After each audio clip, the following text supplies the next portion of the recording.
Você sabia que toda a indústria depende da instrumentação? Sem ela, não se atingiria eficiência e nem teria segurança. Muita gente imagina que quando se fala de instrumentação são só cabos e aparelhos, mas é muito mais que isso. É inteligência aplicada ao processo. Meu nome é Marcos Pereira, sou especialista em instrumentação e hoje venho falar com vocês exatamente sobre este assunto principal. O que é instrumentação industrial? É um conjunto de equipamentos usados para medir, para controlar também um processo industrial. Por que a gente faz isso? Mede, controla o processo industrial. Porque tudo aquilo que você não controla, você não consegue mensurar. Ou seja, você não consegue ter qualidade, ter eficiência e você não consegue ter segurança. A instrumentação vem para criar um ambiente seguro, onde você é eficiente, onde você produz com qualidade. Eu vou fazer um comparativo aqui para que você entenda de forma simples e objetiva a instrumentação básica. É um conceito inicial para que você comece aí entendendo bem o que é a instrumentação. E eu vou comparar o processo com o corpo humano para você entender melhor. Aqui no quadro a gente tem aqui, ó, o corpo humano aqui. Eu tenho um processo aqui. E aqui, ó, eu fiz o comparativo. A gente começa aqui pelo sensor.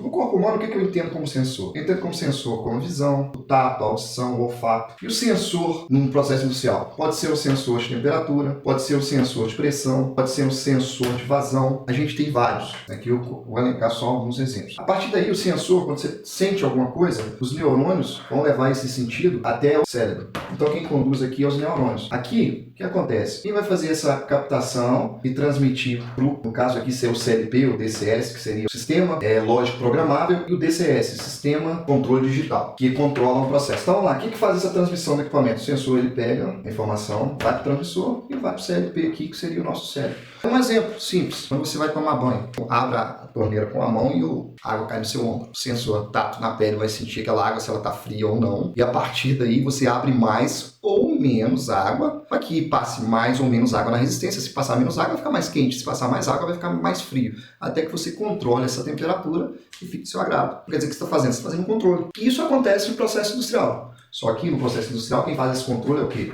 É o CLP ou o DCS. Vamos entender aqui do lado, eu coloquei aqui o processo aqui. Aqui a gente tem um líquido, onde a temperatura dele aqui está 50 graus. Esse líquido aqui ele é aquecido através de um vapor que passa por dentro da tubulação aqui, não tem contato com esse líquido. A tubulação está passando por dentro, é um contato, é um aquecimento indireto. Então a gente está com um processo aqui a 50 graus. Suponhamos que o operador aqui, ele fala assim, ó, não quero que chegue a 60 graus. Coloca um set point. Já vem no parênteses aqui, o que é set point? Set point é o meu valor-alvo, é o valor-alvo daquela variável que eu quero que fique para aquele processo fique estável dentro daquele objetivo que a gente almeja. O operador colocou lá no painel, pode ser um CLP ou um DCS, e colocou 60 graus. Aí, esse painel, ele entendeu, pô, eu estou recebendo aqui e está 50 graus, através desse sensor de temperatura que mandou para o transmistor, que mandou para o painel. Ele fala assim, ó, eu estou pedindo 60, mas eu estou com 50. O que nós vamos fazer? Aí o painel, se o cérebro, lembra lá, abrir ou diminuir a manopla do chuveiro para aumentar ou diminuir a temperatura, aí o painel manda um comando lá para o atuador. Que no caso, lá no chuveiro, o atuador seria só a mão mesmo. Então, manda aqui, ó, o atuador, que aqui no nosso caso é uma válvula, e essa válvula, suponhamos que ela estava com 25% de abertura, estava passando aqui, X vazão de vapor a 25%. Aí esse controlador mandou, assim, ó, vai abrindo válvula.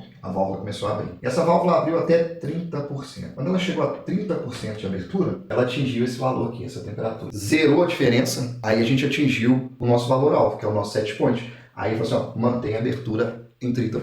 Só que tem uma observação aqui, essa abertura a 30%, ela vai ficar continuamente? Não, porque o processo é instável, é um processo contínuo. Então o que vai acontecer? O que pode acontecer aqui? Ó? Esse líquido, ele pode estar chegando aqui com a temperatura menor, o que vai acontecer? Essa temperatura aqui vai baixar também, então a válvula vai ter que abrir um pouco mais. Ou então esse líquido chega aqui com a temperatura maior, o que vai acontecer? Essa válvula aqui a 30%, essa temperatura vai subir, então ela vai ter que fechar novamente, até atingir aquele ponto de 60 graus. Então vai ficar nesse controle, de acordo com a variação do processo. Outra coisa que pode variar também é o vapor. O vapor ele pode variar a vazão. Se aumentar a vazão, ele vai aumentar a temperatura. Se tiver menos vapor, ele vai fazer uma troca de temperatura menor, então a temperatura vai cair, ele vai ter que abrir mais vapor. Então, basicamente seria isso aqui, gente. O que é instrumentação? De forma bem simples. A instrumentação é invisível para muitos, mas sem ela, nenhuma fábrica fica de pé. É como se você tivesse um carro sem painel e tentasse chegar a algum destino. Você não sabe a sua autonomia e nem a velocidade. Sendo assim, não sabe se chegará e se chegar, não sabe quanto tempo levará. Entender a instrumentação é abrir portas para crescer na carreira. Vem comigo e vamos continuar nessa jornada.